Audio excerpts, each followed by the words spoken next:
happened here in the first quarter. Suffocating at times. Alex Caruso on the floor for Oklahoma City. Another one of the big pieces. Uh-oh.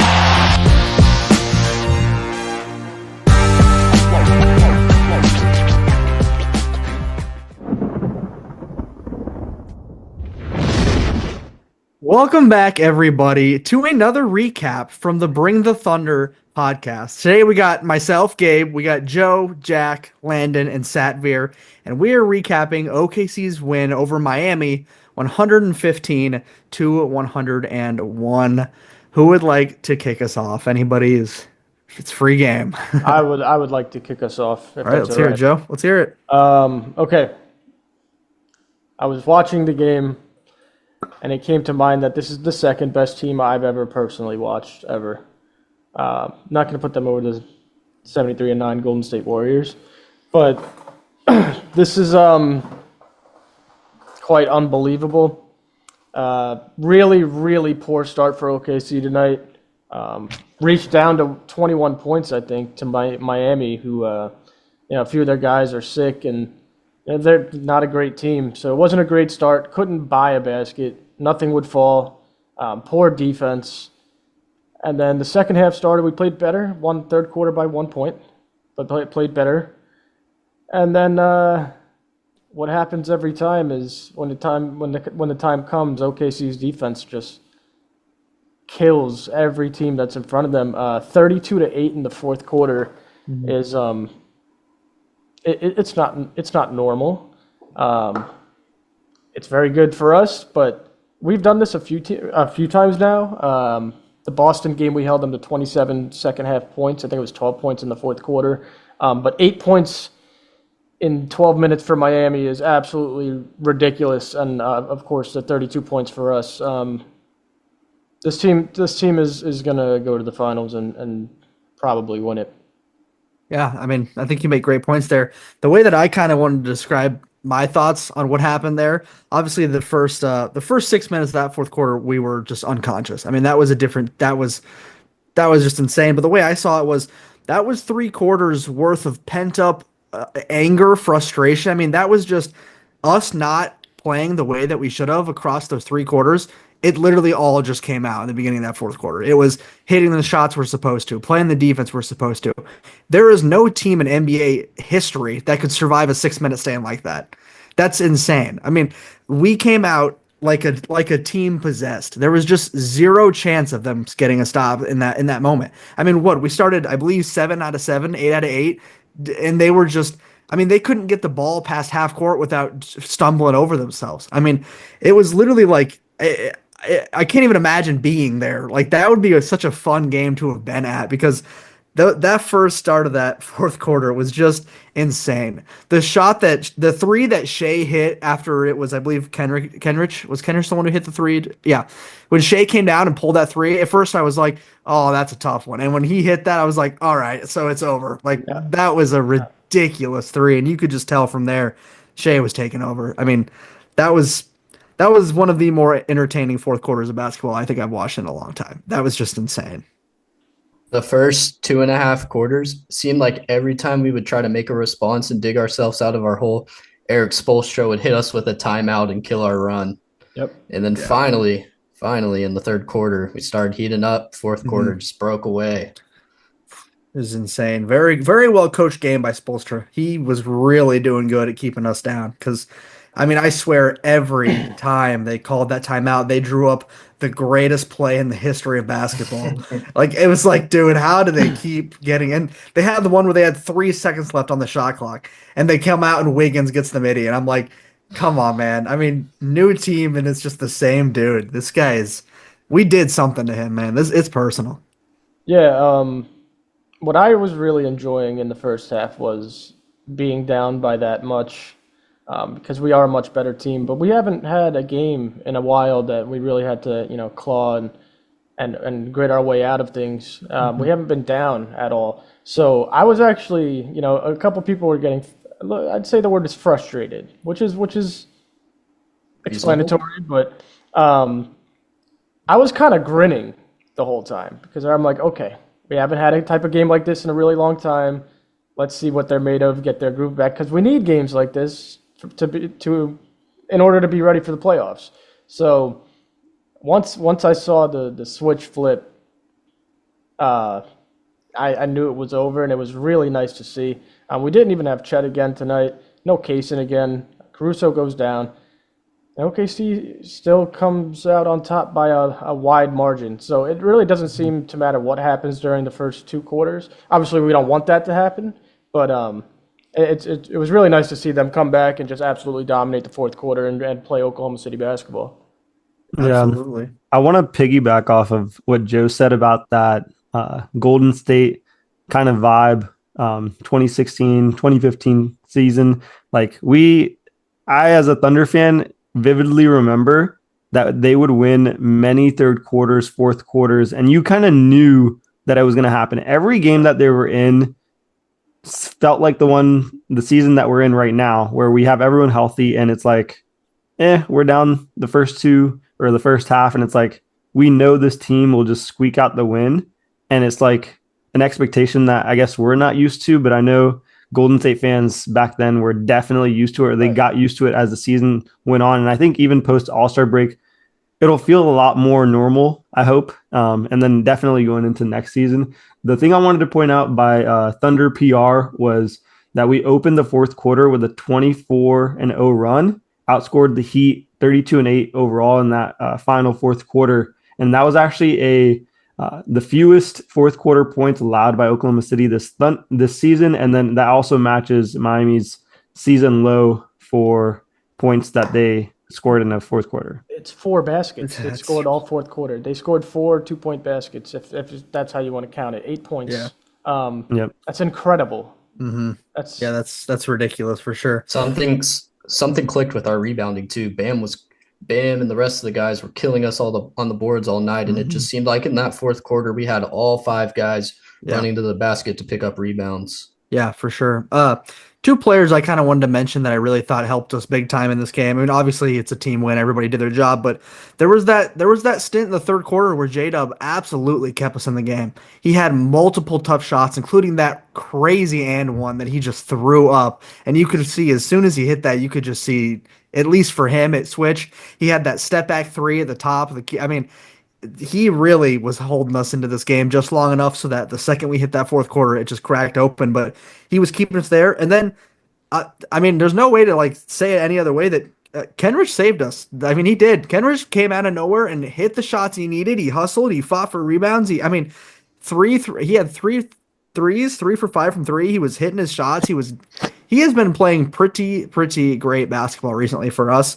And I just thought tonight it was really clear that he was an absolute game changer when we needed it. I mean, there were several times where they would pull one of those where we cut it down to 11 and they pull out a 3 or something, and he'd come down and just get a quick basket on the other end. And all of a sudden, they just erased what Miami just did. I mean, him, and obviously it wasn't just him. We had a bunch of players doing that, but great game out of him tonight. I mean, 14 points in 20 minutes, very efficient. And to extend on that, Mark Dagnall continued to ride with him. Like, he realized Kenrich was playing well, and he kept playing him through the fourth quarter, and that shows a lot. That means he's willing to stick with whoever's hot. Yeah. And that's usually been the case with Mark's coaching. He usually just rides the hot hand. I feel like it'll be similar to how it'll be for the playoffs, whether it's Kenrich, Joe, Wiggins, whoever has it, even Caruso, whoever has a hot shooting stand, that's who's going to be in the game. So yeah, for sure. That's one thing that I feel like we've definitely can count on Mark for. And then obviously the big thing tonight that we kind of talked about multiple times, Wiggins gets the nod for the start. I mean, the efficiency might not have looked great, but he was a game changer. I mean, the 1 3 he made was a big 3. We needed that shot desperately. He knocked it down. I mean, he played his role. A lot of big time rebounds as well. For sure. Offensive putback dunk. We'll call it a dunk, but a Blake Griffin dunk. That's why I love that guy so much. He doesn't have to score 20 every night. He's turning into a spot guy too, where if it's just one big shot we need, and he'll put it in. So this team's awesome, dude. Yeah, I mean, just crazy. Maybe not the best night overall for Hart. Adebayo kind of kind of made it pretty tough on him. But I don't think people understand how good of a season Adebayo is having. Bam is having an incredible season. He's been very efficient. I mean, we kind of talked about before the recording started. He only had 13 threes going into this game, and he knocks down 3 tonight. That was ridiculous. But still, Hart just looked a little out of it. But towards the end, we kind of talked about picking up on the rebounds. It definitely felt like he was kind of picking up, getting more physical. And then he had that excellent alley-oop. J-Dub's a great oop thrower, but that was a high throw. That was a little tough. Yeah, elevated. But he got his hand on it, and he got it down. So, I mean, he ended up pulling together a pretty great game as well. It just felt like all night, we were just knocking at the door waiting to get in, and then like Joe said, when it clicked, and it was over after that. We had that 6 minutes little spurt in the beginning of the fourth, and after that it was just keep the lead, just take care of the lead, and it's exactly what we did. Yeah, so for viewers who are watching us but didn't get to watch the game, when I say that OKC started poorly shooting, I mean it was probably the worst shooting performance I've seen from them ever. At one point, they were 20% from 3 and shooting just 39% from field goal overall. They finished about 50% field goal, still not great, and 38% from 3, which is pretty decent. We'll take that nightly. Free throws in the beginning were absolutely awful too. Shai, 2 early missed free throws. Dub had a few missed free throws. Ended up 14 for 20. So I'm saying from where we started tonight to where we ended, I mean, it was completely 2 different stories to this game. We just know when to turn it on. One thing I'd like to see is, stay consistently good throughout the game. But I do understand it's a long season. You haven't played anybody close to you. You haven't had any trouble, not even in the Memphis game. They tried to come back, but it wasn't going to work. So yeah, I mean, I'm running out of words here, but this. Yeah, no, I mean, for sure. I think we've kind of talked about just waiting for one of those bad games where we end up dropping one. Well, apparently this team is trying to be even too good to have a bad game because we'll just have a bad half and then pick it up in the second half. Yes, exactly. That's insane. That's crazy. This is a very average game for the Thunder, but that was one of the Heat's best games this season, and we still won. So won by how much? Where we are. Yeah, I was about to say won by 14. Exactly. Won by 14 points. Yeah. Exactly. Yeah, I think it was being set up to be one of those games tonight where we just were not playing well at all, and Miami was clicking on all cylinders in the beginning. Mm-hmm. But again, this team is just too good for those types of performances. Even if they dropped one, it's not going to be like it was in the first half. It's going to be a close game, but I mean, to win by 14 after being down 21 points and playing so poorly is just unbelievable. And you can't just say this Miami team's not a good team. They're a solid team. They're not great. They're not top in the NBA. But this is not. It's not easy to have a 21-point comeback and not only come back to win the game, but win by 14 points. Mm-hmm. Yeah, absolutely. I think that's a great point. Acknowledge what you're seeing. For other teams' fans, I'm sorry. Just be honest with yourself. This is not real. You haven't seen this before, ever, and don't say you have. So. Yeah, for sure.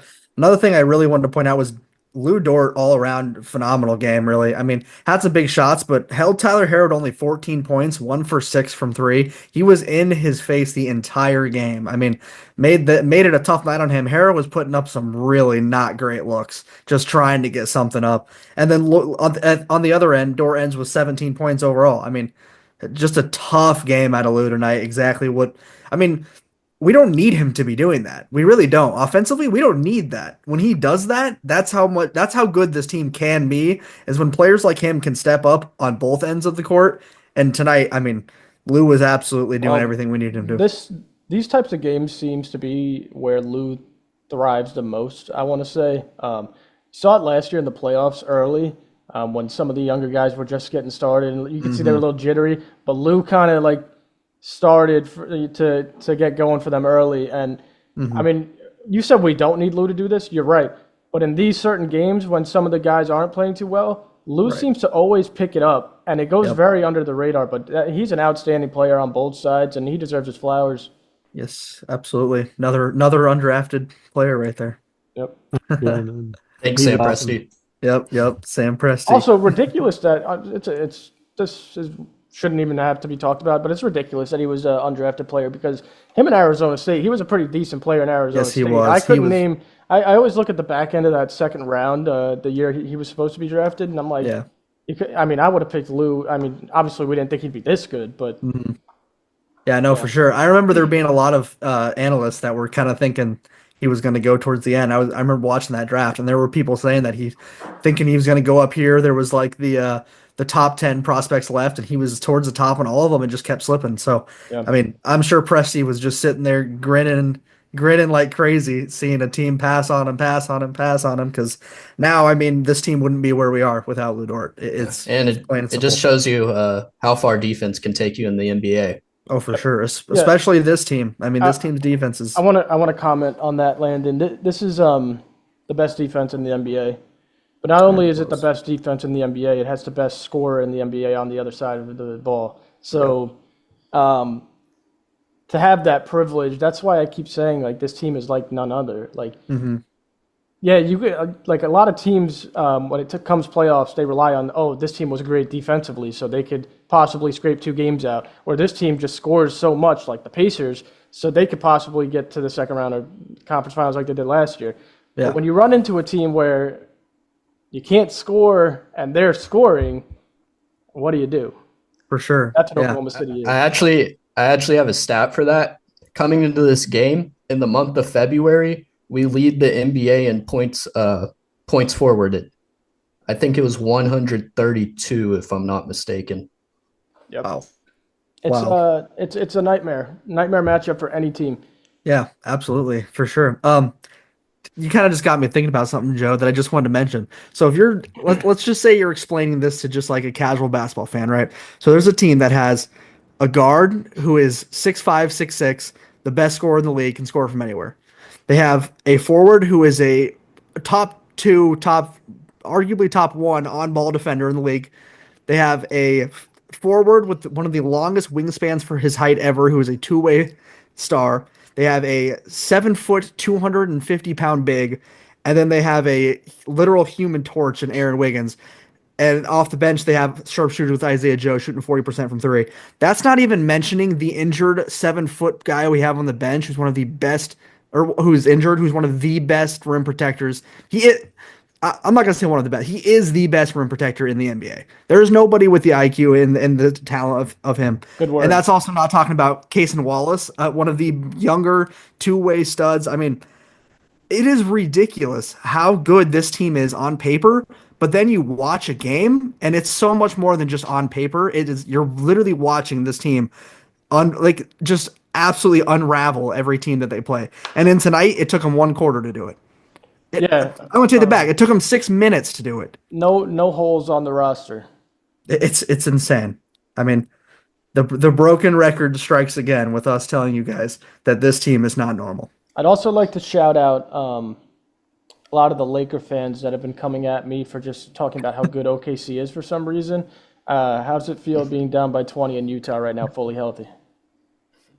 Anyway, sorry. I just had to put that in there because I've been getting a lot of hate. No, I said the Lakers are contenders. I just said you can't beat us. Just gotta be honest. And Shannon Sharp that the Lakers are just gonna run through us if they face us in the Western Conference semifinals. If you're a fan of either team, that kind of staples in that the Lakers will not beat OKC because that guy is delusional and speaks nonsense. So I want it to stay this way though. I want to be that under the radar team. Yeah, for sure. But another thing, when we get the ring, they'll find out. Yeah, another thing you got to think about is the fact that guys like Sharp are literally paid to say the dumbest thing they can think of. I mean, so if anything, like you just said, Joe, I like hearing guys say like stuff like that. Like when Perkins throws something out, I'm like, nice, that's good. Yeah. Whatever he just said, the opposite's coming true. So, but yeah, I mean, overall, this was a really fun game. I mean, obviously the first half was absolutely a slug to get through, but if you just stuck around and really just knew what this team was capable of, you kept watching and slowly third quarter chipping away, and that fourth quarter was just an absolute light show. Yeah, man. And talking about the fourth quarter, there's one player we haven't touched up on is Isaiah Joe. I think he was phenomenal in that second half. When OKC's offense got turning, he was there. 3 big threes. He started the game 0 for 5 from 3, but his rebounding really set the tone. I thought he was the only one who could really box out Bam Adebayo. Yeah. Crazy to say that. Crazy to me. So, but, as a yeah. guard. Yeah, that's insane. Yeah, Exactly. So, highest plus minus on the team. I was just and he took one right to the face as well, and stayed in he there. did. So that was nasty. respect That was to Isaiah. nasty. Yeah, for sure. And just an all around good performance by everybody. Really. I mean, it was the tale of two halves. Really, just a game worth watching. Very very fun in the end. Yeah. So. Here, I got some say. stats for us. Yes. Yes. Best part. I got you guys. So this is Shai Gilgeous-Alexander's 33rd 30-point game. He leads the league in 30-point games, 40-point games. We already know that. But other things that I wanted to bring up was Aaron Wiggins has scored in double digits in all 7 games in February. So shout out to him for doing that. A couple other things that I wanted to point out. You guys were mentioning earlier about ESPN, I guess, also has mentioned that obviously the Thunder are leading in terms of the chance to win, I guess, the championship. But of course, the Lakers have risen kind of to the second place. But the differential, according to their analysis machine, is like we have a 64% chance and they have like an 11% chance. So when they mention like, hey, they're right behind OKC, it's like a 50% difference in terms of, their chance to win compared to ours, which is ridiculous. I would hope it is. The Lakers have no center and no bench. Yeah. They just signed Alex Len. He's got a big 14 minutes tonight, 0 for 3. Yeah. Yeah, that is insane. And I mean, there's one more little stat that I also wanted to throw in here. I mean, not to take Satvir's thunder here. Thunder. No, yeah, it was good. I know that Joe mentioned it in the last episode that OKC at this moment has the best rating in the history of the NBA. Of the top 10, with us being number 1 at the moment, 8 of those 10 went on to win the NBA Finals. I don't like saying that stats are everything, obviously, but that is a very telling stat. That is a very meaningful stat. You don't have to say stats mean everything. Just tell them to watch an OKC game, and yeah, for sure. They'll figure it out. Absolutely, for sure. Yep. All right. Well, I mean, if we're good there, I think we'll go ahead and wrap up this recap. We definitely appreciate you guys watching. Make sure you guys try to at least catch on to the OKC game tomorrow, where the Thunder will be taking on Minnesota in Minnesota. The Timberwolves just lost a close one, lost by 2 to the Bucks. So we will be going up against them. Both teams coming off a back-to-back. So it'll be hopefully a great game. Yeah, the thing Thanks, there Adam. is... Oh, go ahead.